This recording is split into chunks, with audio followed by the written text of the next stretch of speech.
There's one part in this book where you talked about in your depression, there was a presence that sat with you in the room. And then you said, after you were kind of better, you said, go away. There was more to that story that I wanted to hear. Can you talk about that a little bit? It was when I was in my late 20s. I went through a personal tragedy. And it was a very, very, very difficult time in my life. And I worked with a really brilliant psychiatrist, and I was a student of the Course in Miracles. It was all quite amazing. And I felt during that time, very painful year, and it felt like my skull had been smashed into thousands of pieces. And very slowly, very surely, it came back together. And the two things I wanted to talk about in the book were, if you do see your pain of a depressing time, in the context of spiritual growth, miraculous changes can happen during those times. I know after that year, my career started soon thereafter. Something came into my head when my skull came back together.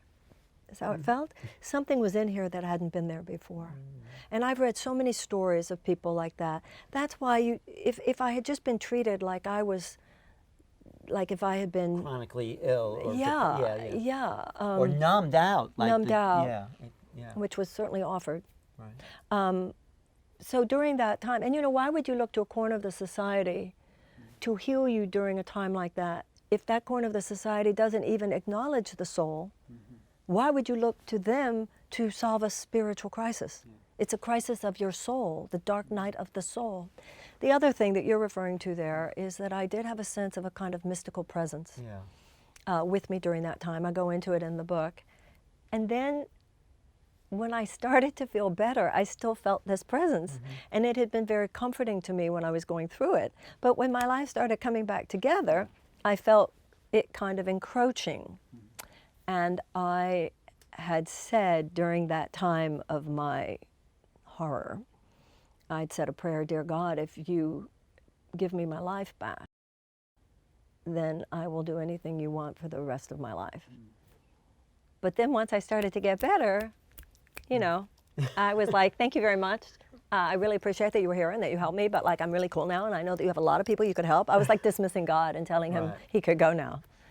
And then I tell in the book about a daydream, hallucination, whatever, vision, whatever I had when I was at a cocktail party one night. And I wandered into this room, and there was a group of men, a small group of men, and they were all in tuxedos, and they had drinks in their hands. And one of them turned to me. This was a few months after I'd said, if you would just give me my life back, I will do anything you want. But then I had started dismissing God, whatever this presence is, kind of creepy now. And this man turned to me, and obviously I was daydreaming. It was like the visage of Jesus. It was a God thing. And he looked at me, and without any sense of attitude, any sense of reproach, any sense of anything other than completely neutral, he said, I thought we had a deal. So what did that do for you? It changed. That was it for me. I knew that and when people ask me, how did your career start? I always think of that night at that cocktail party. That was the moment. That's very touching.